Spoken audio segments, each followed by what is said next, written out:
પૂજ્ય બાપુએ શ્રીમદ ભાગવત ગીતાના અધ્યયન પરથી અનાસક્તિ યોગ નામે પુસ્તક લખ્યું, જે ગીતાના અભ્યાસીઓ માટે ખૂબ જ ઉપયોગી થઈ પડે છે। ત્યારે આજે ગાંધી નિર્વાણ દિન નિમિત્તે અમદાવાદની LD આર્ટ્સ કોલેજ ખાતે ગાંધીજી અને ભગવદ્ ગીતાને સાથે લઈને એક સ્પર્ધાનું આયોજન થયું। એ વિશે પ્રસ્તુત છે અમારો ખાસ રિપોર્ટ।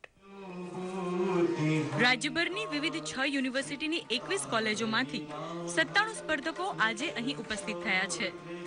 કરીશ્ય વચનમ તવ વિષયાનુસંધાન લઈને આ સ્પર્ધકો આજે અહીં ભગવદ્ ગીતા પર વક્તવ્ય રજૂ કરી રહ્યા છે। પ્રથમ અધ્યાયમાં જ્યારે અર્જુનને વિષાદ થાય છે, ત્યાંથી માંડીને સફર જાય છે છેક મોક્ષ સુધી। આ સફર વિષાદથી મોક્ષ સુધી। આ સ્પર્ધકો સંસ્કૃત, હિન્દી, ગુજરાતી અને અંગ્રેજી પૈકી કોઈ પણ ભાષામાં પોતાનું ભગવદ્ ગીતા પરનું ચિંતન અહીં રજૂ કરી રહ્યા છે। ગુજરાત સ્ટેટના વિદ્યાર્થીઓ અહીં ભાગ લેવા માટે આવે છે અને ખૂબ ઉમળકાભેર વિદ્યાર્થીઓ અહીં આવે છે। ગીતા વિશેનું ઊંડું જ્ઞાન જે ઘણા દિવસોથી તૈયારી કરીને પણ અહીં સુંદર રીતે પોતાનું વક્તવ્ય આપે છે।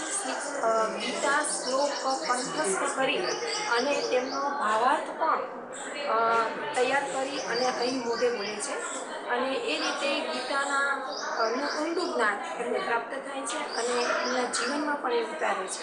30 जनवरी के दिन गांधी निर्वाण दिन के उपलक्ष्य में करते हैं। गांधी निर्वाण दिवस और गीता जयंती समारंभ ये दोनों का सुभग मिलन आज के दिन पर होता है।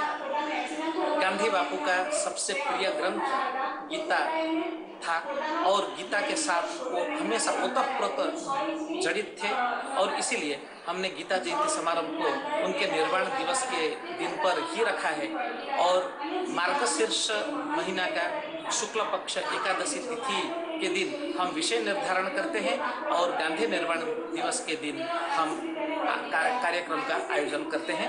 છેલ્લા 10 વર્ષથી યોજાઈ રહેલી આ સ્પર્ધામાં ગુજરાતના વિદ્યાર્થીઓ ઉત્સાહભેર જોડાઈ રહ્યા છે અને પોતાના જીવનમાં ગીતા અને ગાંધીજીના વિચારોને ચરિતાર્થ કરી રહ્યા છે।